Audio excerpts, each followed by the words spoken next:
할렐루야. 예, 하나님의 말씀 함께 읽겠습니다. 느헤미야서 8장 1절부터 18절까지인데 다 읽지 않고 세 번 나눠서 읽도록 하겠습니다. 먼저 느헤미야 8장 1절부터 3절까지 말씀을 읽고, 그리고 8절부터 10절까지 읽고 13절부터 18절까지 이렇게 세 번으로 나누어서 읽도록 하겠습니다. 먼저 8장 1절부터 3절까지 말씀은 다 함께 한 목소리로 읽겠습니다. 시작. 이스라엘 자손이 자기들 성읍에 거주하였더니 일곱째 달에 이르러 모든 백성이 일제히 수문학 광장에 모여 학사 이스라엘에게 여호와께서 이스라엘에게 명령하신 모세의 율법책을 가져오기를 청하매, 일곱째 달 초하루에 제사장 에스라가 율법책을 가지고 회중아 곧 남자나 여자나 알아들을 만한 모든 사람 앞에 이르러 수문학 광장에서 새벽부터 조목까지 남자나 여자나 알아들을 만한 모든 사람 앞에서 읽음에 뭇 백성이 그 율법책에 귀를 기울였는데. 아멘. 8절부터 10절까지 말씀은 여러분이 먼저 읽겠습니다. 시작.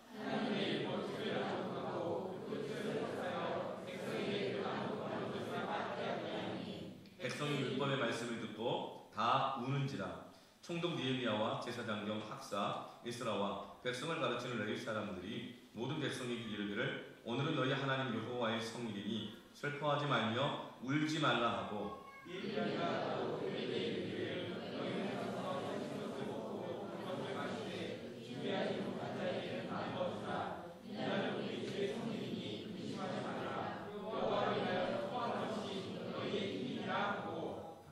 (13절부터 18절까지는) 제가 먼저 읽겠습니다.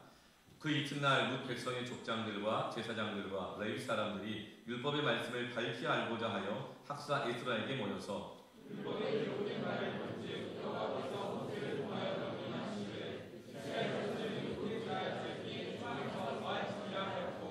또 이르시되 모든 성읍과 예루살렘에 공포하여 이르기를, 너희는 산에 가서 감람나무 가지와 들감람나무 가지와 화석류나무 가지와 정려나무 가지와 기타 무성한 나무 가지를 가져다가 기록한 바를 따라 초막을 지으라 하라 한지라.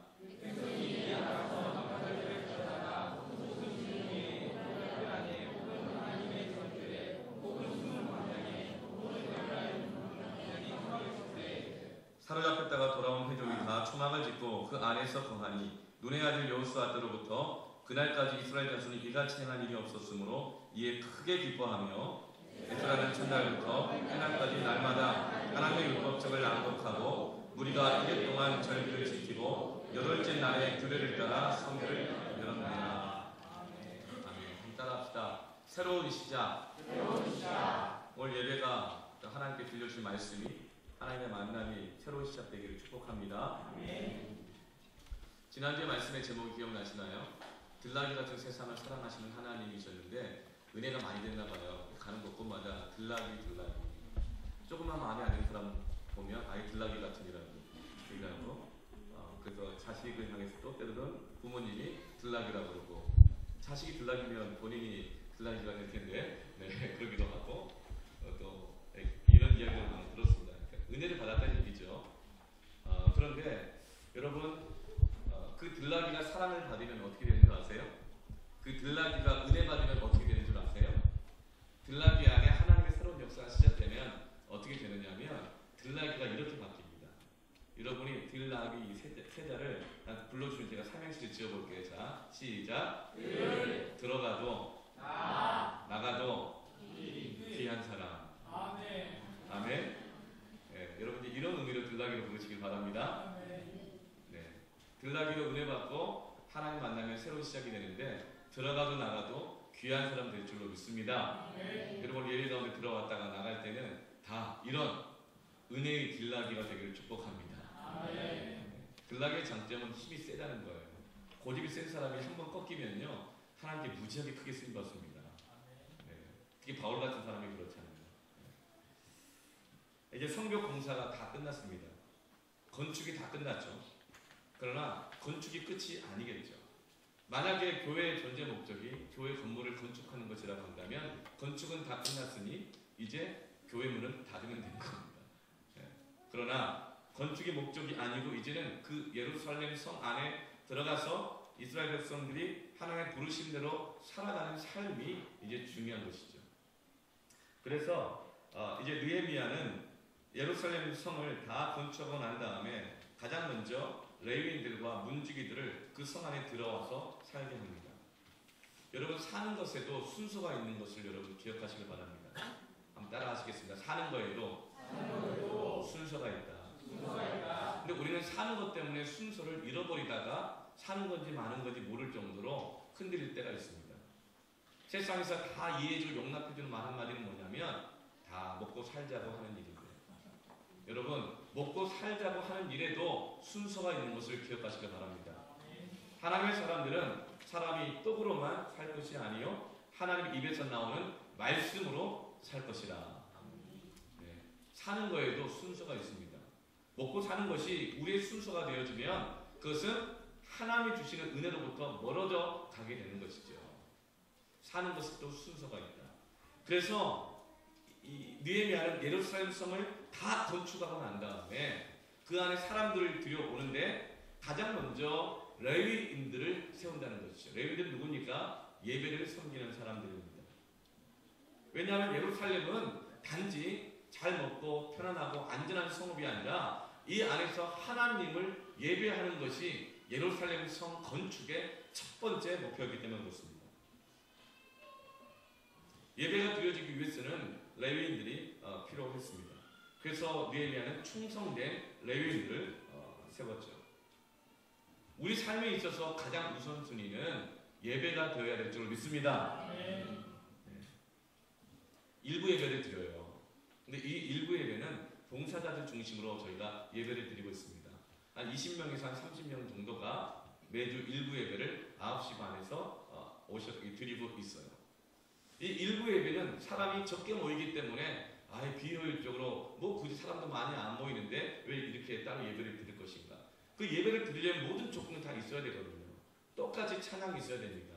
악기도 있어야 되고 반주도 있어야 되고 연주자도 있어야 되고 인도자도 있어야 되고 헌금봉사, 안내봉사, 띠를 두르고 다 있어야 됩니다. 그런데 적게 모이는데 굳이 그 많은 수고를 통해서 일부 예배를 왜 드려야 되는가? 대충 드리지 뭐. 왜냐하면 일보다 예배가 우선이기 때문에 그렇습니다. 일보다 예배가 우선이기 때문에. 그런데 어떤 분이 이렇게 생각할 수 있어요. 예배도 1인분이 계십니다. 왜냐하면 예배를 섬길 때 편안하게 예배를 드리지만 어떤 분은 헌금으로, 안내로, 찬양으로, 또 주일학교 교사로, 청소로, 식당 음식 준비하는 것으로 이 예배를 준비하기 위해서 일하는 분들이 계시기 때문에 그래요. 그래서 우리는 일보다 예배가 우선이라는 말을 할 때 혼동스러워하고 이 마음에 납득이 잘 안 될 수도 있습니다. 왜냐하면 교회 다니는 것이 일처럼 느껴지는 분도 있을 수 있거든요. 여러분, 예배가 일보다 우선이라는 얘기는 무엇이냐면 하나님이 모든 일보다 우선이라는 것입니다. 하나님과의 만남, 하나님과의 관계가 회복되고 온전하지 않고서는 우리가 하는 일들이 하나님의 일이 되지 않고 금방 지치고 피곤해지고 기쁨이 사라지고 감사가 사라지고 오히려 교회 일을 하다가 신앙 없어진다는 것이죠. 여러분, 하나님과 관계가 우리의 최우선순위가 되어야 할 줄로 믿습니다. 우리 믿음의 조상 아브라함이 본토 아비 땅을 떠날 때 하나님이 부르셔가지고 내가 지시할 땅으로 가라 그랬는데 아브라함이 갈 바를 알지 못하고 떠났다 그랬어요.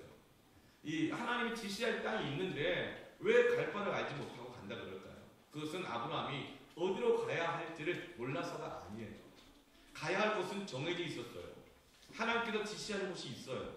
하나님께 지시하실 거예요. 그런데 정작 아브라함이 갈 바를 알지 못했다는 건 뭐냐면 갈팡질팡했다는 뜻이에요. 가야 할 곳은 알아요. 뭘 해야 되는지는 알아요. 그런데 꼭 이렇게 해야 될까? 지금 해야 되나? 나중에 해야 되나? 이 사람하고 같이 가야 되나? 난 뭘 해야 되지? 이거를 정확하게 알지 못하는 흔들리고 불안한 이런 갈 바를 알지 못하는 상황에서 하나님이 인도하시는 것으로 갔다고 하는 것입니다. 우리 삶이 그렇지 않아요? 해야 될 게 뭔지 알아요. 아버지 역할 뭔지 알죠? 엄마 역할 알죠? 성도 역할 알아요. 내가 직장 가서 무슨 일을 해야 되는지 알아요. 그런데 우리 안에 갈팡질팡하는 게 있어요. 흔들리는 것이 있어요. 그건 뭐죠? 왜 해야 되지? 왜 학교 가야 되지? 학생들? 흔들릴 때가 있어요. 내가 무슨 낙을 본다고 이 자식을 키워야 되지? 갈 바를 알지 못할 때가 있어요.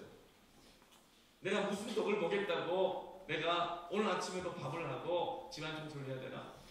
내가 무슨 낙을 먹겠다고 오늘 예배를 드리러 가고 교회 봉사를 할까? 갈 바를 알지 못할 때. 그때 아브라함은 하나님이 지시할 땅까지 도착할 때까지 뭐 한 줄 아세요? 가는 곳곳마다 제단을 쌓고 따라합시다. 여호와의 이름을 불렀더라. 이것이 바로 일보다 예배가 우선이라는 것입니다. 일이 우선이 되다 보면, 돈 버는 것이 우선이 되다 보면, 내 원한과 필요를 만족시키는 것을 우선이 되다 보면 나중에는 이 일을 왜 해야 되는지 모르게 돼요. 왜 내가 사업을 해야 되는지, 왜 내가 뼈 빠지게 돈을 벌어야 되는지, 왜 내가 교회를 다녀야 되는지 모르게 된다고요. 그래서 아브라함은 갈 바를 알지 못하고 갔지만 가는 곳곳마다 제단을 쌓고 여호와의 이름을 불렀더라. 여러분, 일보다 예배가 우선인 것입니다. 일보다, 돈 버는 것보다, 세상 그 어떤 것보다 하나님과의 관계가 최우선인 것을 기억하시길 바랍니다.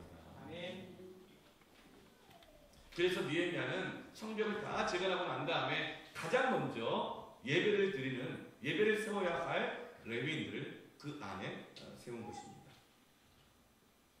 그리고 난 다음에 이제 느헤미야는 호적 정리를 해요. 이 성 안에 들어와서 함께 이 성을 운영하고 유지하고 세워가고 이 예루살렘 성을 통해서 하나님 일을 감당해야 될 사람들이 누가 있는가, 얼마나 있는가, 그 규모를 알아야 경영을 할 수가 있잖아요. 그래서 호적 정리를 하게 되어집니다.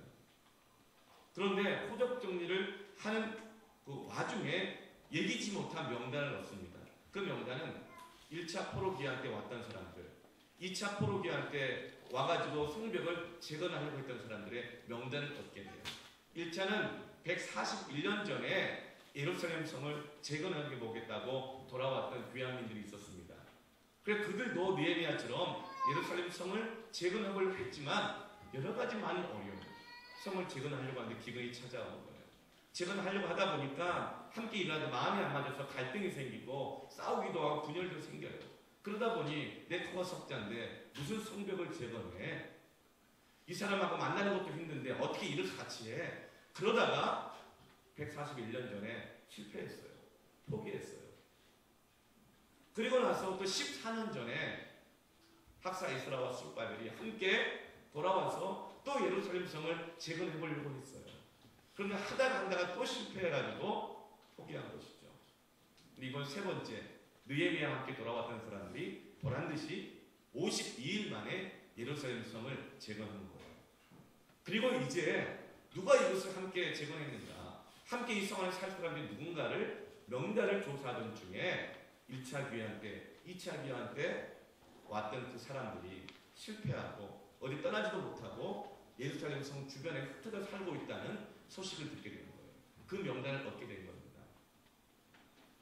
우리 느헤미야 7장 5절 말씀 자막을 앞에 보고 함께 읽어볼까요? 시작. 내 하나님이 내 마음을 감동하사 귀족들과 민장들과 백성을 모아 그 계보대로 등록하게 하심으로 내가 처음으로 돌아온 자의 계보를 얻었는데 거기에 기록된 것을 보면 그 백성 수를 계보를 조사하고 세다가 처음 돌아왔다.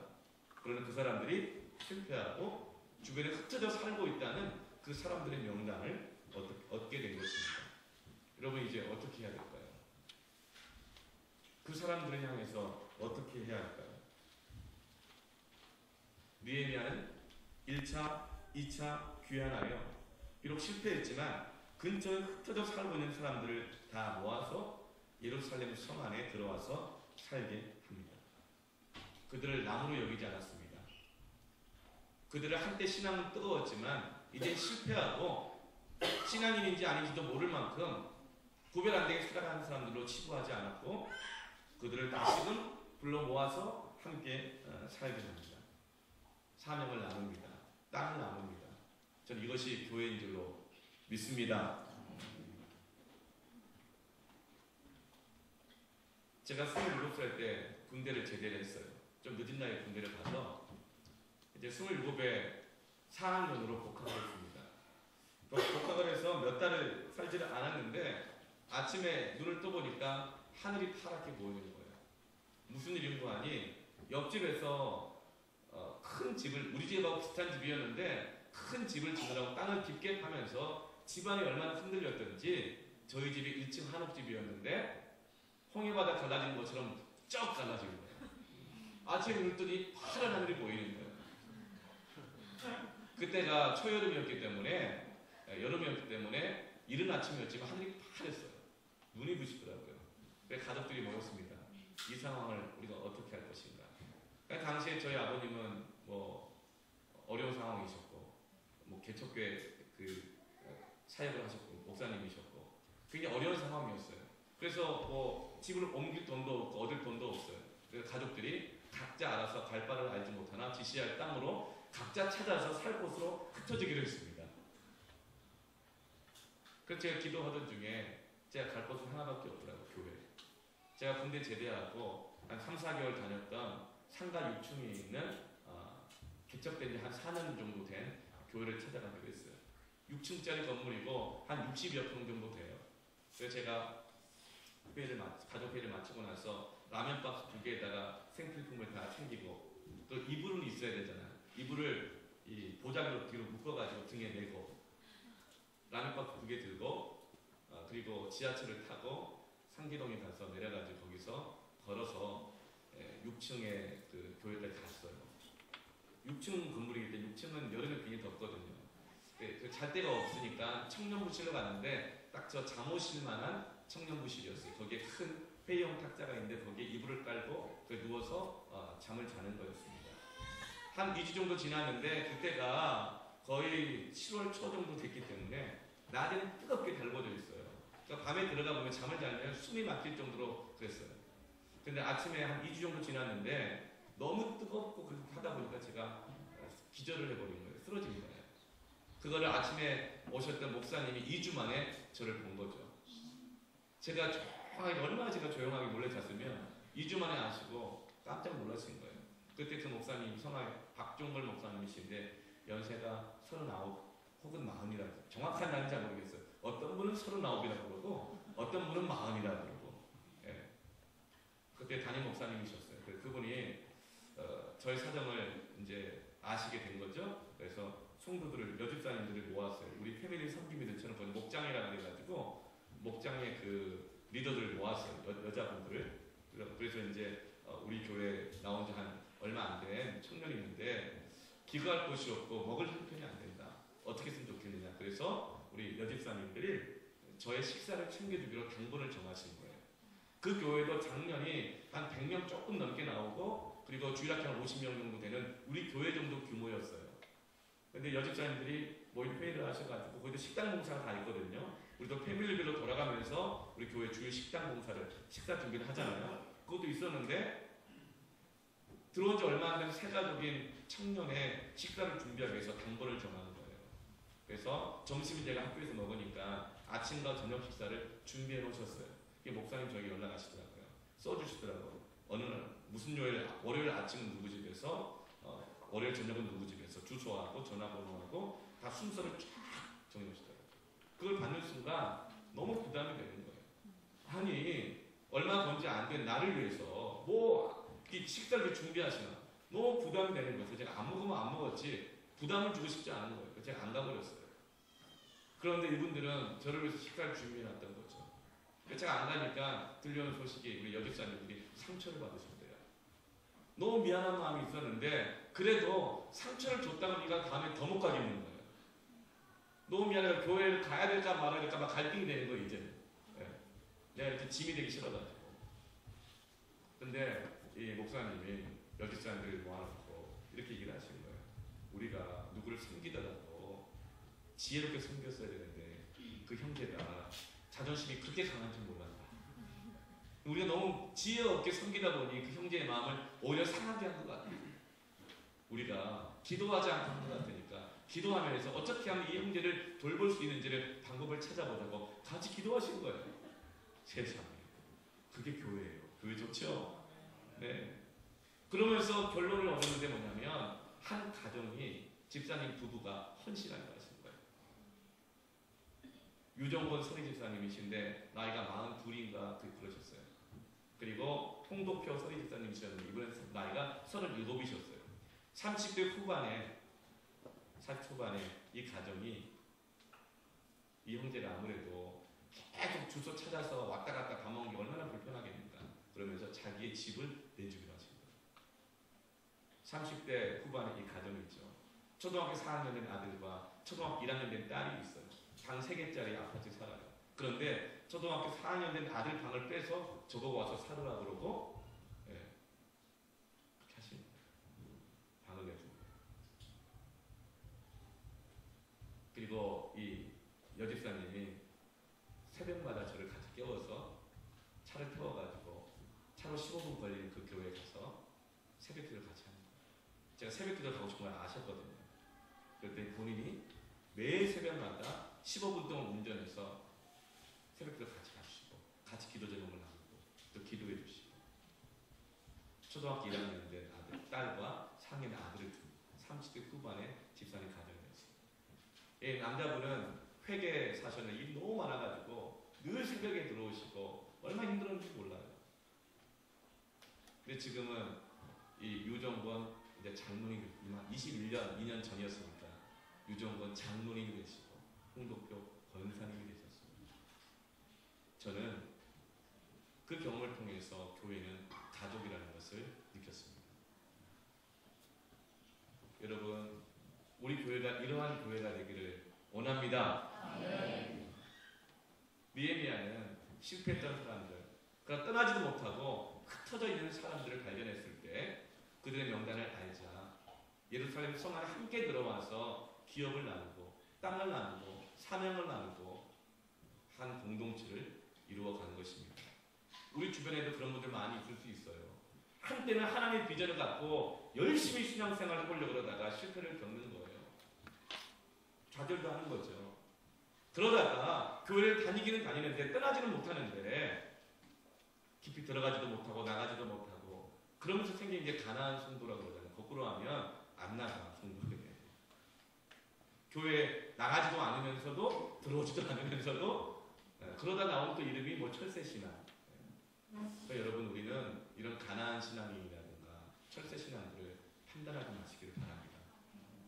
교회가 가지는 사명들은 그렇게 주의 뜻대로 살아보려고 했다가 실패하고 상처받고 방황하고 흩어지는 사람들을 볼 때에 그들을 함께 다시금 하나님의 교회 안에 함께 들어오게 하고 함께 기업을 나누고 함께 기도하고 예배하면서 하나님의 공동체로 함께 세워가는 역사가 우리 교회 가운데 있기를 축원합니다.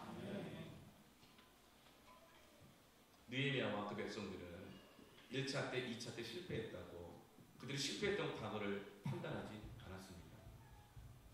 의심하지 않았습니다. 함께한 공동체가 된 것이죠. 우리 교회는 과거가 흠어지는 교회가 되기를 바랍니다. 아멘. 과거를 판단하고 의심하는 것이 아니라 과거가 흠어지는 교회 되기를 바랍니다. 아멘. 저희 교회가 개척한 지 1년 조금 넘었잖아요. 계속 새 가족들이 매주마다 이렇게 오셔요. 그 어떤 사람은 그런 생각도 있어요. 어떤 사람일까? 어떤 과거를 가지고 있을까? 너무 뜨거워도 좀 그렇고 너무 냉랭해도 좀 그렇고 여러분 우리 교회는 과거가 품어지는 교회가 되기를 바랍니다. 그럴 때 새로운 시작이 될 수 있는 거예요. 요즘 수요영성 집회에 수요일 저녁 8시마다 모이는데 얼굴을 모르는 분들이 몇몇 나오셔요. 점점 모르는 얼굴들이 조금씩 늘어나고 있습니다. 아마도 다른 교회 다니시는 분들 같은데 사정이 있어서 저희 교회 수요영성 집회로 오시는 것 같아요. 저녁 시간이다 보니까 멀리 가지 못하시고 가까운 교회로 기도를 하고 싶고 말씀을 듣고 싶고 은혜를 누리고 싶으셔서 오시는 분들인 것 같아요. 또 어떤 분은 저희 수요영성 집회 오니까 저희 교회는 모든 게 막 길거든요. 찬양도 길고 말씀도 길고 기도도 길고 그래서 저희 교회 오니까 깊은 은혜 가운데 들어가서 너무 좋다는 거예요. 그래서 오신다는 겁니다. 특별히 뭐 말씀이 너무 좋다고. 네, 그래요. 여러분 제가 하는 말이 아니라 그분이 우리 교회는 그 홈페이지가 없어요. 1년이 넘도록 홈페이지가 없지만 다들 어떻게 오시잖아요. 참 희한한 일인데 홈페이지가 없어요. 근데 다다음 주에 나온다고 합니다. 또 어떤 분이 헌신하셔가지고 준비하고 만들고 있는 분이 계세요.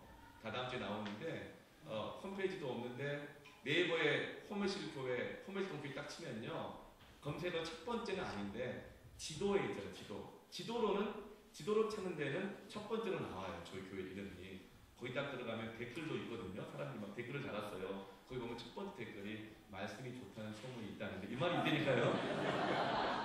그래서 얼굴을 모르는 분들이 조금씩 늘어나고 있어요. 그런데 그분들이 하나같이 얼마나 뜨겁게 찬송하는지 몰라요. 아멘도 크게 하세요. 기도도 정말 열심히 하시는지 몰라요. 우리는 왜 쓰라고 하면 왜 서냐, 앉으라고 왜 앉으라고 그러냐 막 이런 있는데 그분들은 쓰라고 안 했는데 다 서가지고 찬송하시고 손들어 기도하시고 막 그러신다니까요. 네. 저는 그 모습 보고 깨달은 게 있어요. 아, 저분들은 남이 아니다. 왜요? 저분들이 남들이 가면 저분들이 우리를 남처럼 여긴다면 남의 교회에 와서 그렇게 기뻐하고 즐거워하고 감사하고 뜨겁게 기도하겠습니까? 남이면 어색한데 교회가 달라도 우리는 남이 아니구나. 여러분 이 절은요 좋은 게 하나 있다. 절은 어디를 가더라도요 자기가 불자라는 것만 알면 무조건 재워준대요. 먹이고 재워준대요. 남이 안 되는 거죠.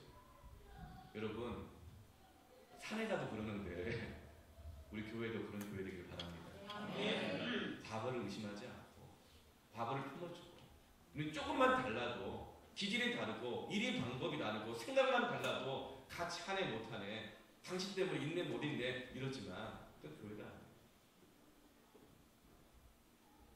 여러분 느헤미야는 예배를 세우고 난 다음에 함께 할 때에 실패했던 사람들 들어가지도 못하고 나가지도 못했던 그 사람들 그들을 모아서 다시 함께 공동체를 이루는 일을 한 것입니다. 저희 교회는 우리 교회가 그런 사명 감당하기를 바랍니다. 가난한 성도니 철새 신자니 판단하지 않기를 바랍니다. 그 누구 실패해 본 적 없고 그 누구 낙심해 본 적 없고 그 누구 실족해 본 적 없는 사람 누가 있겠습니까? 한 번만 있겠습니까? 두 번만 있겠습니까?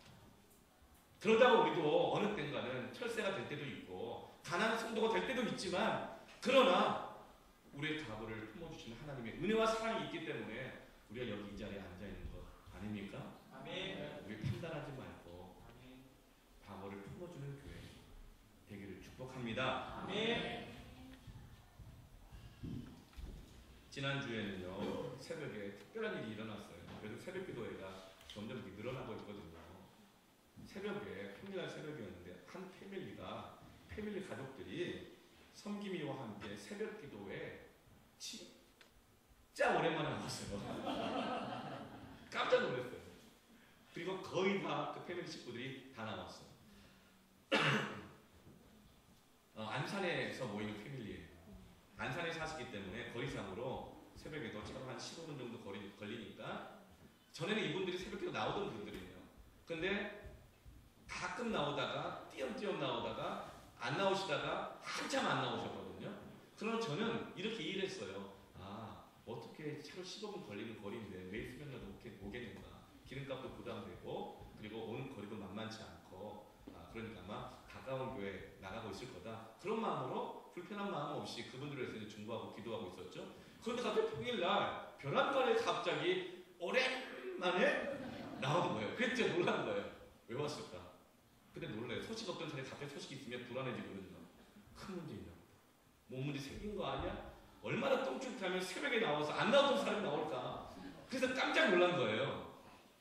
묻지도 못하겠고 어떻게 할 것인가. 그런데 이제 성김이 모임 시간에 얘기를 하더라고요. 왜 나오게 됐는지. 지난 전주에 말씀이 이 들락이를 사랑하시는 하나님의 사랑이었는데 나눈 그 제목 가운데 함께 들락이 같은 이 무슬림들을 위해서 기도하고 들락이 같은 우리의 내면이 변화되도록 하기 위해서 기도한 시간 우리도 정하자. 그렇게 했을 때 함께 정해서 나왔다는 거예요. 할렐루야. 그 말 듣고 제가 얼마나 기쁘고 감사하든지 새벽기도 나와서 기쁜 게 아니에요. 가까운 교회 나갈 수도 있어요. 멀면 못 나올 수도 있죠. 그러나 제가 정말 기쁘고 감사했던 것은 새벽에 나와서만이 아니라 패밀리 식구들이 함께 말씀 앞에 모여 함께 믿음으로 결정하고 순종했다는 것이 기뻤던 것입니다. 저 그게 교회인 줄로 믿습니다. 느헤미야만이 아니라 말씀 앞에서 학사 이스라엘 불러다 놓고 이렇게 성벽을 다 건축했는데 우리가 앞으로 무엇을 해야 될까? 말씀을 들었는데 말씀을 들어보니 기도하라는 거예요. 그래서 그 식구들이 함께 말씀 앞에서 결정해서 나왔다는 겁니다. 하루 나오셔서 하루. 숫자는 날이 중요한 게 아니에요. 말씀 앞에 성도가 함께 마음을 모으고 뜻을 정하여 결정하고 순종의 자리까지 갔다는 것이 교회인 걸로 믿습니다. 얼마나 기쁘고 감사한 겁니다. 여러분 패밀리 안에도 이런 역사가 새로운 역사가 있기를 축원합니다. 어떤 한 분은 우리 교회에 참 이렇게 편안하게 오시는 분들도 많죠. 요즘은 새벽기도 체크를 할 때 안 타고 걸어오시는 분들이 많으세요. 새벽 공기가 너무 좋으니까 또 밝고 이러니까. 그런데 어떤 분들은 평일에 교회 한 번 오는 게 참 힘들어요. 그러면서 또 교회를 평균 하루에 일주일에 3번씩 오는 분들이 여러분들 계시거든요. 섬김이 분들. 이렇게 한 번 오실 때 그냥 오는 게 아니라 버스를 2번 갈아타야 되는데 버스를 타려면 산을 한번 건너야 된대요. 산을 건너야 버스를 타는 데가 나온대요. 근데 산을 넘고 그 다음에 산을 넘다 보면 물도 건너나 봐요. 산 넘고 물 건너서 버스를 타가지고 와서 당수동 입구에 내려가지고 당수동 입구에서 다시 버스를 타가지고 거기서 이 자몽 우리 서울대 학술리 입구까지 내리셔서 거기서 걸어오는 거예요. 그런 분이 계셔요. 그리고 성기 모임하고 청소하고 그리고 또 수요일 날 또 그렇게 그리고 또 주일 날은 셔틀을 통해서 오시고 여러분 이것이 저는 신앙인 줄로 믿습니다. 너무 기쁘고 감사해요. 너무 아름다워요. 교회 나와서가 아니에요. 그 과정이 너무 아름다워요. 그 과정이 너무나도 신앙적인 거예요. 어떤 분은 이런 모습을 보고 아유 너무 효율적이지 못하다고 그러다가 며칠이나 가겠냐 이렇게 말할 수 있어요. 며칠 가는 게 중요한 게 아니에요. 이런 신앙과 중심이 있는 게 중요한 줄로 믿습니다. 며칠 나오느냐가 중요한 게 아니에요. 이런 신앙과 믿음이 있는 게 중요한 거예요. 이걸 뭐 효율적이지 못하고 생각하는 분들도 있어요. 그러나 여러분 신앙은 효율적으로 하는 거 아니에요. 신앙은 효율성이 아니에요. 성경 다 들여다보세요. 효율적이지 못하지만 우리 자체가 효율적이지 않은 사람들이잖아요.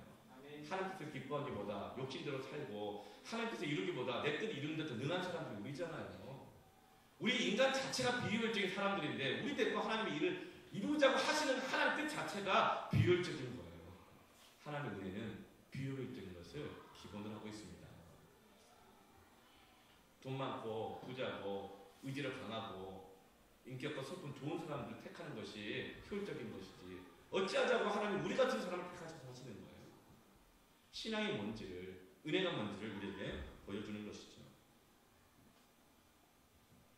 효율을 따진다면 기도할 필요가 없고 예배를 드릴 필요가 없죠. 기도할 시간에 잠을 좀 더 자면 체력이 비축돼가지고 피곤하지 않게 일할 수도 있죠. 주일날 예배 안 드리면 하루라도 더 일을 해서 돈을 더 벌 수도 있겠죠. 더 효율적일 수도 있습니다. 그러나 신앙은 효율을 하는 것이 아니라 따라합시다. 신앙은 사랑으로 한다. 사랑으로 하는 거예요. 하나님을 향한 사랑. 하나님의 뜻이 이루어지기를 간절히 원하는 그 사모함, 그 사랑으로 하는 거예요. 그 사랑과 일이 만나면 그것을 바로 사랑이라고 합니다. 그 사랑과 그 사모함과 시간과 물질이 만나면 그것을 바로 헌신이라고 말합니다. 여러분 그 신앙으로 여러분의 직업을 감당하시기 바랍니다. 사는 것도 순서가 있다고요. 이 순서가 바뀌어버린 채 열심히 일을 하다 보면 나중에는 이 일을 왜 하는지 모른다니까요. 이 순서가 바뀐 채로 교회 다니다 보면 교회 왜 다니는지도 모른다니까요. 이스라엘의 신앙은 순례자의 신앙이었어요. 이들은 예루살렘 성 안에 살지만 또다시 흩어져야 될 이 사명을 가지고 있었어요. 다 예루살렘 성 안에만 살 수 있는 게 아니잖아요. 예루살렘 성 바깥에서 거주하기도 하고 어떤 사업차, 어떤 일 때문에 먼 나라로, 먼 지방으로 가서 살아야 될 때도 있었습니다. 그런데 이스라엘 백성들은 자신들을 부르신 하나님 부르신 이 백성의 정체성을 잊지 않기 위해서 1년에 3차례 절기마다 무교절, 77절 그리고 초막절 이 세 절기를 기억하면서 1년에 3번은 반드시 예루살렘 성전 안에 와서 예배를 드리면서 우리를 부르시고 이 백성들이 살아가야 될 목적과 가치가 무엇인지를 잊어버리지 않기 위해서 절기를 지켰어요. 바로 그래서 그들을 순례자라고 말합니다. 순례자라고 하는 것은 갈 바를 알지 못해 정체 없이 구름처럼 떠밀려 다니는 것이 순례자의 삶이 아니라 우리가 갈 것은 분명하게 정해져 있지만 어떻게 살아야 할지 모르는 혼란스러운 상황 속에서도 하나님의 부르심과 그 뜻을 잊어버리지 않기 위해서 아무리 나그네 같이 살아도 정한 시간과 장소에 반드시 하나님 앞에 나와서 하나님과의 관계를 최우선으로 섬기면서 내가 살아가는 방향을 잃지 않는 사람, 그 신앙을 순례자의 신앙이라고 합니다. 그래서 느헤미야는 학사 이스라엘 불러다가 말씀을 선포하게 하는 거예요. 근데 그 말씀을 선포했는데 듣는 백성들이 다 울어요. 막 슬퍼해요. 너무 슬퍼하니까 느헤미야가 오늘은 주의 성일이니 거룩한 날이니 슬퍼하지 말고 기뻐하고 감사해라 이렇게 말할 정도로 막 우는 거예요. 왜 울었을까요? 지금까지 살다 보니까 먹고 살다 보니까 절기를 잊어버리는 거예요. 초막들을 한 번도 안 지켰던 거예요. 왜죠? 우리가 사는 순서가 바뀌어버리면 하나님께 나아가는 길을 잃어버립니다. 하나님 앞에 나아가는 예배의 길이, 은혜의 길이 늘 열려있는데 그 길을 안 다니다 보면 나중에 풀이 나고 잡초가 나고 막 이렇게 하다 보면 나중에 길이 있는지 없는지도 사라져버리는 거예요. 우리가 사는 거에 바쁘다가 돈 쫓아가고 사람 쫓아가고 편안함과 안락함과 효율성 쫓아가다가 살다 보면 내가 왜 이 일을 하는지, 내가 왜 교회 다니는지 잊어버리는 거예요. 길을 잃어버리는 거예요. 그래서 그들도 살다 보니까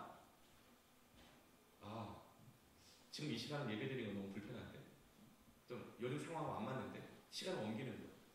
장소도 옮기는 거예요. 꼭 거기 가야 되나? 여기 이번에 예배드리지 뭐. 앞에도 가면 되지 뭐. 이렇게 편리성을 따지다가 시간과 장소를 계속 옮기다 보면 나중에는 그 시간과 장소마저도 잊어버리는 거예요. 그래서 한 시간 동안 그렇게 살다 보니 절기를 다 잊어버리는 거예요. 에스라의 말씀을 통해서 그 율법을 들으면서 그 절기를 자기가 잃어버렸고 하나님과 관계와 우선순위가 완전히 바뀌어있다는 것을 깨달으면서 슬프는 거예요. 그래서 회개하기 시작했어요. 너무 회개하고 슬퍼하니까 느헤미야가 그만 놀라.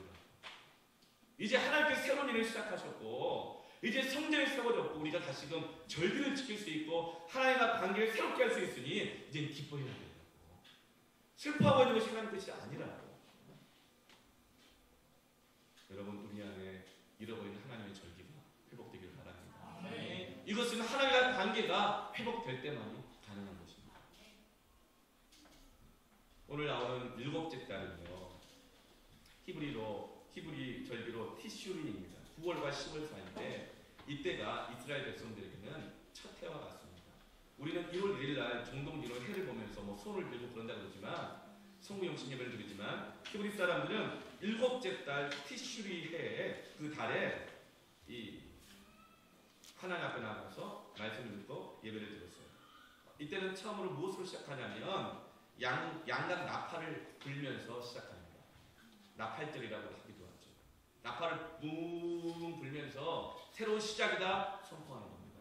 여러분 하나님의 새로운 시작은 선포로 시작됨을 믿습니다. 네. 선포하십시오. 믿음으로 선포하십시오. 선포로 시작됩니다. 다니엘은 뜻을 정하여 선포함으로 하나님의 새로운 시작을, 역사를 경험한 것입니다. 지금까지 내가 특히 못 살았다 하더라도 선포하십시오. 우리 교회 성도 가운데 예수를 믿기 전에 하루에 담배를 내가 피우신 분이 계세요. 내가 시간 계산을 해봤다니까 그게 정말 줄담배더라고요. 깨어있는 순간에 한 번도 담배가 떨어진 적이 없어요. 담배가 담배를 물어서 하루에 4갑을 피웠는 거예요. 근데 그분이 예수를 믿고 나서 은혜를 받은 거예요. 그리고 선포한 겁니다. 나는 담배를 끊겠다. 담배가 죄인지 아닌지 묻지 마라. 갈 바를 알지 못하겠지만 끊을 수 있는지 없는지 묻지를 마라. 얼마나 가겠냐고 묻지를 마라. 그냥 나는 선포하겠다. 나는 담배를 끊고 하나님 앞에 영광된 삶을 살겠습니다. 선포했습니다. 금단 현상이 오는데 코피까지 막 날 정도였대요. 하루에 4갑을 한 갑이 몇 개표예요? 20개표예요? 아, 장로님이 말씀하시니까 시험이 안 되는 것 같아요. 20개표면 하루에 80개표. 80개표면 도대체 1시간 몇 개표를 핀 거예요? 하루 24시간이면 1시간에 보통 3개 피웠으면은 60분이니까 20분에 1개 핀 거잖아요. 잠자는 시간까지 포함해서 잠자는 시간 빼면 8시간 잔다 치면 18시간 뭐 18시간 동안 핀다고 치면 거의 한 10분 정도 1개 핀 거죠. 여러분 선포하시기 바랍니다. 선포하시기 바랍니다. 선포했을 때 끊어진 줄로 믿습니다. 9년 지났는데 지금까지 안 폈대요. 할렐루야. 하나님의 새로운 역사는 선포로 시작됩니다. 선포하십시오. 말씀 앞에 갖고 결단하시고 선포하시길 바랍니다. 그렇게 새롭게 시작되는 겁니다.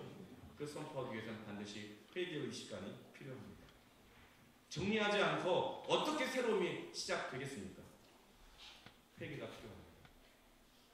그리고 하나님께 회개하게 하시고 난 다음에 반드시 선포로 하나님의 새로운 시작을 이루시기를 주님의 이름으로 축원합니다. 그리고 나서 그들에게 새로운 역사가 시작되는데 그 새로운 역사의 그 중심에는 초막절이 있습니다.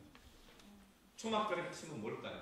초막절은 광야 40년 동안 이스라엘 백성들이 먹을 것 하나 챙기지 못하고 나왔는데 성막을 건축하게 하셨어요. 그리고 40년 동안 신발이 헤어지지 않는 기적의 역사와 40년 동안 벌거벗고 다니지 않는 기적의 역사와 40년 동안 하루도 한 끼도 굶지 않는 기적의 역사가 된 것이죠.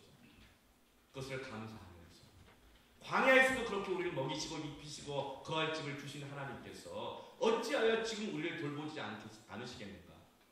그 광야 때를 기억하면서 나무들을 꺾어다가 잘라다가 초막을 짓고 그 초막 안에서 일주일 동안 나와 함께 하신 그 은혜의 하나님을 기억하고 말씀 듣고 기도하는 절기가 바로 초막절입니다. 초막절의 핵심은 무엇이냐면 지난 과거 광야 때의 고난을 바라보면서 그때 내가 이렇게 고생했지. 너네가 그 시절을 알아? 너네 지금 쪼르르 달려가면 찬물 딱땀을 내 몸속에 다 나오는데 전기만 꽂고 스위치만 누르면 빨래가 다 되는데 뭐 힘들다는 말을 해. 우리 옛날 때는 말이야 빨래 한번 하려면 빨래 찌고 막 방망이 들고 내가까지 가서 두들겨야 되고 겨울엔 얼음 깨가면서 손 호해가면서 빨래 했단 말이지. 지금 너희들은 아침에 일어나가지고 수도꼭지만 틀면 따뜻함을 다 나와서 금방 샤워 머리 감는데 우리 때는 머리 한번 감으려면 아침 새벽같이 일어나가지고 연탄난로에다가 양동이에다 물 담아놓고 밖에서 머리 부어가면서 머리 감았는데 뭐 힘들다 그래? 그렇게 과거에 대해서 판단하고 정지하고 그랬던 것이 아니고 오히려 그 시절의 고난을 자랑하는 것이 아니라 그 시절의 고난을 오히려 감사로 바꾸는 것이 초막절입니다. 그때 우리는 너무나도 준비가 안 됐고 너무나도 비효율적인 사람들이었고 계속 원망하고 실족하고 범죄하고 무상 숭배하고 서로 싸우고 살았던 40년이었지만 그런 우리들을 하나님은 한 번도 안 굶기셨다. 한 번도 벌거벗게 하지 않으셨다. 그 하나님께 감사하는 날이 초막절이었습니다. 여러분 과거가 바뀔 수 없을까요? 어떤 책은 이렇게 얘기를 하더라고요. 닉 부이치라는 사람이 허그라는 책에서 이런 얘기를 해요. 그는 사지가 없게 태어났잖아요. 이렇게 말하더라고요. 과거는 바꿀 수 없지만 미래는 바꿀 수 있다. 너무 멋진 말이죠. 그럼 여러분 과거도 바꿀 수 있습니다. 왜요? 그런데 그리스도 안에 있으면 은혜 안에 있으면 새로운 피조물이 되는 줄 믿습니다. 여러분 과거의 사람이에요? 아니잖아요. 바뀌었잖아요. 과거도 바뀔 수 있습니다. 하나님이 새롭게 시작하면 바뀝니다. 어떻게 바뀝니까? 따라합시다. 감사로 바뀌는 겁니다. 초막절에서 이스라엘 백성들은 기도 감사했어요. 니네 명령하잖아요. 근심하지 마라. 기뻐해라. 감사해라. 그래서 감사하는 공동체가 되었을 때 이스라엘은 새로운 출발을 하게 되는 겁니다. 왕같은 제사장 같은 그 나라로 더 이상 자기 자신들만이 아니라 흩어진 사람들을 함께 하게 하고 흩어진 이방인들까지도 하나님의 백성 되게 하는 제사장 나라의 사명을 감당하게 되는 것입니다. 우리를 잃어버린 절기를 회복하시기 바랍니다. 잃어버린 초막절을 회복하시길 바랍니다. 감사하시길 바랍니다. 감사하십시오. 그래서 우리 우리가 잘 아는 찬양이 있죠. 날 구원하신 감사. 우리 푼수 맑은 쌤의 패밀리 나눔, 말씀 나눔 뒤에 보면 늘 찬양 하나씩 올라가잖아요. 날 구원하신 감사. 모든 것 주신 감사. 지난 추억인의 감사. 향기로운 봄철의 감사. 외로운 가을날 감사. 사라진 눈물도 감사. 응답하신 기도 감사. 거절하신 것 감사. 헤쳐나온 풍랑 감사. 모든 것 채우시며 아픔과 기쁨도 감사. 절망 중비로 감사. 측량 못할 은혜 감사. 크신 사랑 감사. 길가의 장미꽃 감사. 장미꽃 가시 감사. 따스한 가정 희망 주신 것 감사. 기쁨과 슬픔도 감사. 하늘 평안을 감사. 내일의 희망을 감사. 영원토록 감사해요. 이 찬양의 가사는 작곡한 분이 스웨덴 구세군 출신의 어거스트 스트롬이라는 분입니다. 1862년에 태어나셔서 1914년 동안 14년에 아주 짧은 인생을 살다 가신 분인데, 이분은 구세군 사관으로, 오늘 같으면 굳이 않은 선교사님으로 신앙생활을 잘하다가 37살 젊은 나이에 불의의 사고로 척추 장애를 입게 됐습니다. 아주 끔찍한 이야기죠. 젊은 사람이 하루아침에 못 걷게 된 거예요. 주일 그것도 하다가.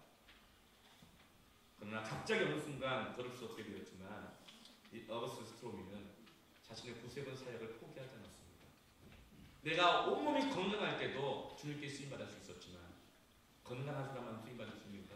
어차피 죄인된 나는 하나님 쓰시기에 너무나도 비효율적인 사람이었지만 은혜로 쓰임받은 것 아닌가. 그렇다면 두 발로 못 걷는다 하더라도 지금도 하나님 나를 쓰실 수 있다. 그래서 그는 구세군을 포기한 것이 아니라 걸을 수 없지만 두 손으로 할 수 있는 일을 찾아가면서 끝까지 구세군의 사역을 감당한 것입니다. 그러면서 그가 가장 고통스러운 순간에 썼던 찬양의 가사가 바로 이 가사. 날 구원하신 주 감사. 기쁨과 슬픔도 감사. 기도 응답에도 감사. 응답 안 해주셔도 감사.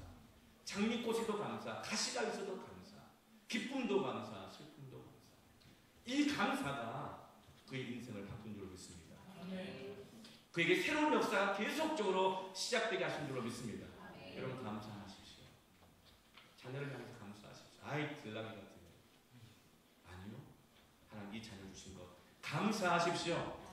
그래 예수님이 오병이어를 내었던 그 어린 소년의 그 작은 음식을 보고 이거 갖고 뭘 해? 이렇게 말하지 않고 뭐라고 합니까? Giving thanks.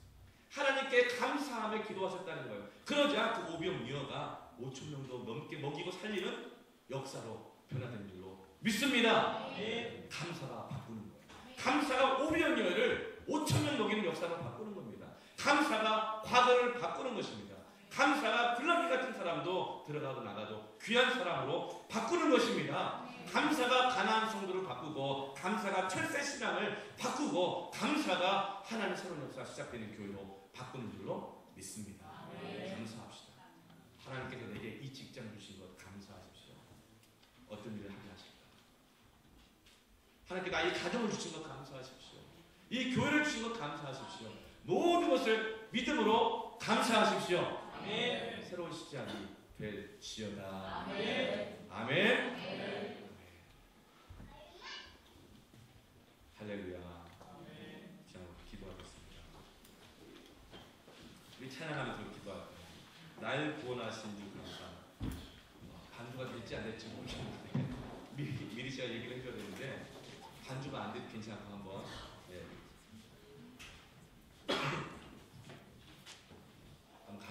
감사의 찬양 함께 올려드리도록 하겠습니다. 도미자는 반주가 돼요? 괜찮아. 이게 수준이 굉장한 수준이죠?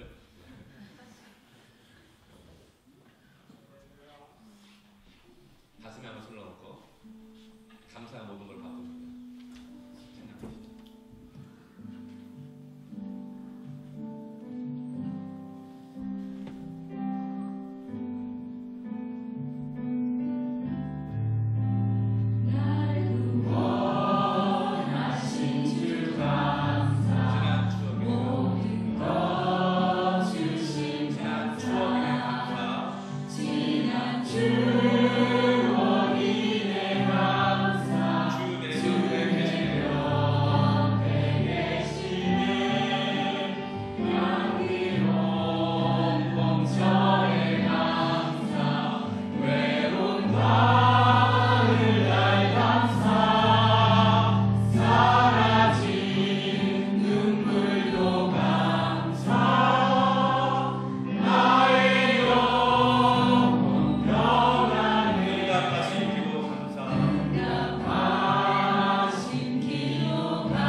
내 즐거움 쫓아다니느라고 살아가고 이제는 왜 사는지도 모를 정도로 기쁨도 은혜도 주고 살아가고 있었습니다. 그런데 하나님이 나를 다시 불러주셔서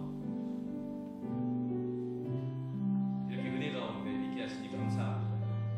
하나님, 내가 열심히 살아가다가 원망하기도 하고 불평하기도 하고 판단하기도 하고 그럴 때가 많이 있었지만 하나님 이제 감사합니다. 하나님 은혜 때문에 우리가 여기까지 와 있습니다. 이후로도 하나님 은혜로 가기를 주로 믿습니다. 새로운 시작을 주시옵소서. 하나님 마음에 사모하게 하신 그 새로운 시작을 믿음으로 선포하십시오. 그리고 하나님께 모든 걸 이제는 감사로 바꾸십시오. 하나님께서 새로운 시작을 하게 하시고 이루실 줄로 믿습니다. 그래서 주님 한번 간절히 찾고 기도할까요? 주님 찾습니다. 주여!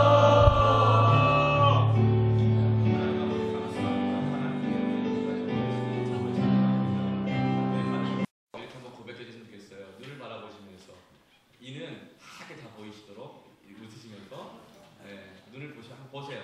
옆 사람 이렇게 얘기하겠습니다. 당신은 들어가도 나가도 귀한 사람입니다. 아멘. 네. 다시 한번 우리 서로를 격려하면서 박수 한번 할까요? 새가족 이름은 여러분을 주님의 이름으로 환영합니다. 네. 오늘 우리 복음의 빛 동산교회 처음 예배 드리는 분이 혹시 계십니까? 있으시면 한번 잠깐 손 한번 들어봐 주세요. 네, 네, 저기 계시는 것 같고, 네, 저기 또 계십니까? 네, 처음 예배 드리는 분 계세요? 네, 아, 네, 네, 감사합니다. 아, 네, 있습니다. 이제 우리 한번 큰 우리 박수로 환영하겠습니다.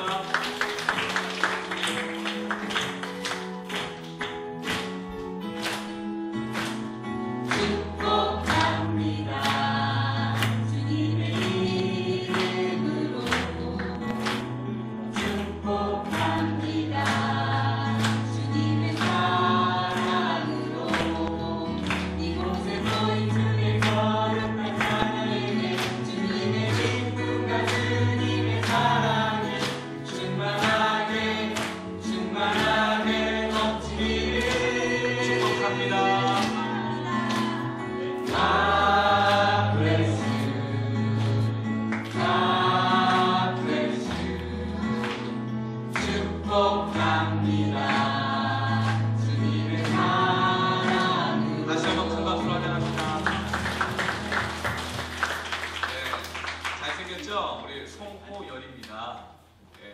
먼저 우리 동생이 먼저 왔고 송형인데 형이 왔어요. 한 가족들과 주님의 이름으로 축복합니다. 환영합니다. 오늘 처음 오신 분은 그냥 가지 마시고 뒤에 새가족 안내실에서 새가족 성김의 안내를 받고 그걸 꼭 만나고 가시기를 바랍니다. 새가족들 사진이 이렇게 작게 올라와 있죠? 여러분 왜 사진이 이렇게 작은 줄 아세요? 자세히 보시라고. 이름도 자세히 보시라고. 여러분 식사하실 때도 그렇고 주변에 보실 때 인사해 주시는 거예요. 우리 고건일 집사님이시군요. 잘 오셨습니다. 맛있게 드세요. 한번 하고 인사하고 가면은 얼마나 그 마음에 기쁨이 가득하고 그러겠어요. 그렇죠? 함께 서로 간에 이렇게 인사하시기 바랍니다. 무슬림을 위한 30일 기도가 우리 함께 시작되었는데요. 무슬림 선교에 동참하는 방법은 두 가지 방법이 있죠. 첫째는 기도와 헌금이 있습니다. 기도는 지금 새벽 기도마다 매일매일 해당되는 그 날의 기도의 제목을 가지고 무슬림들을 위해서 기도하고 있고요. 또 수요 영성 집회에서는 특별히 선교를 위해서 이번 주에는 말씀을 함께 나누고 기도하려고 합니다. 선교를 위해서 또 무슬림들을 위해서 또 이 나라 민족을 위해서 기도하시는 원하시는 분들 수영성 집회 계속 많이 함께 오시길 바랍니다. 그리고 기도 책자를 구입하시는 거 동참하게 되는데요. 이 기도 책자가 3,000원입니다. 여러분 3,000원 안 되게 보이시죠? 네, 그런데 3,000원입니다. 그 이유는 뭐냐면 이거를 다 무슬림들을 선교하기 위한 헌금으로 드려주기 때문에 그래요. 제가 지난주에 한 80분 가까이 있는데 이제 1부 예배 때 한 30명 정도 예배 참석했는데 워낙 많이 나가가지고 2부 예배 때 별로 없는 줄 알고 선착순으로 가시라고 그랬더니 많은 분들이 서로 배려하시느라고 안 가셨어요. 그래서 지금 한 30분 정도가 남았습니다.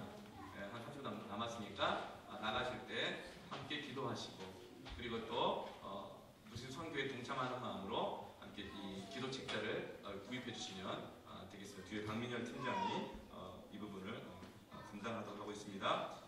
그리고 제4기 새가족 교육이 지금 17분이 새가족 교육을 지금 계속 한 번도 빠짐없이 잘 받고 계십니다. 오늘 계속 진행되고요. 제5기는 7월 중에 다시 시작될 계획입니다. 봉사팀원을 모집하고 있습니다. 여러분 기도해 주시면 함께 동참해 주시고요. 새가족과 안내팀이 이제 통합되어서 새가족 예배 안내팀으로 섬기게 됩니다. 팀장은 우리 김성경 집사님이 섬기시게 되었습니다. 그리고 세례 입교 증명서가 나왔는데요. 우리 교회 시간이 참 늦게 가죠. 작년 11월에 첫 세례가 있었고 올해 4월에 두 번째 세례가 있었거든요. 근데 이제 입교 세례 증명서 이제 나왔어요. 예, 너무 감사해요. 근데 믿음의 분량이 얼마나 컸던지 500부가 준비되어 있습니다. 예, 앞으로 받으실 분이 많기 때문에. 근데 오늘 명단에서 좀 빠진 분이 있습니다. 유아 세례의 우리 한소율, 입교의 배가은 그리고 최하정 우리 자매가 입교했고요. 세례에는 나성재, 박문주, 박수연, 이은영, 조민아, 김영주 성도님이 세례를 받으셨습니다. 이번 주에 사진이 준비되니까요. 다음 주에는 사무실에서 여러분이 찾아가시면 되겠습니다. 그리고 노방전도 탁구교실, 교회 청소 확인해 주시고 함께 동참해 주시고요. 예배 찬양팀 이름은 6월 28일 다음 주까지 공모합니다. 지금도 이 공모하는 상품이 아직 안 정해졌나요? 네, 공모가 안 되는 이유가 있는 것 같아요. 네, 그래도 여러분 다음 주까지 공모하니까요. 여러분 이름을 공모해 주시고요. 그리고 주일 식당 공사 오늘은 안산마을 밤패밀리에서 섬겨주시고 다음 주는 수원마을 밤패밀리에서 섬겨주십니다. 기쁜 소식인데요. 지금까지 우리 개척해서 1월부터 해서 1년여 동안 기타 칠 수 있다는 이유 하나만으로 찬양 인도를 하셨던 김영탁 집사님, 30대 후반의 연구원 출신, 평일날 새벽 2시에 퇴근하더라고요. 토요일날 새벽 2시에 퇴근해가지고 새벽 6시 반에 섬김 올만으로 또 오막이래요. 그런데 1년여 동안 찬양 인도를 섬겨주셨는데 어제 등남했습니다. 많은 축하 부탁드립니다.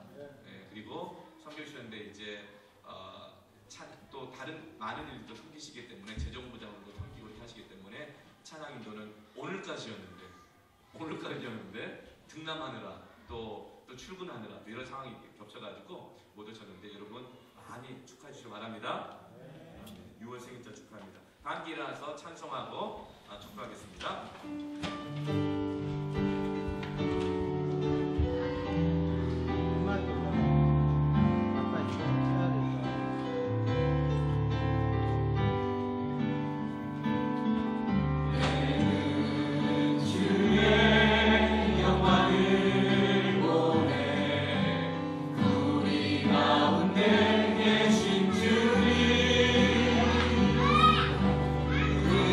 날 넘어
성령 하나님께서 새롭게 하게 하시고 결단하게 하시고 하나님 뜻대로 순종할 수 있게 하시는 그 은혜, 그 능력, 그 감사, 하나님 성령 하나님의 그 인도하심의 그 역사가 우리 복음의 빛 동산교회 모든 성도들 머리머리 위에 영원토록 함께 있을 지어다.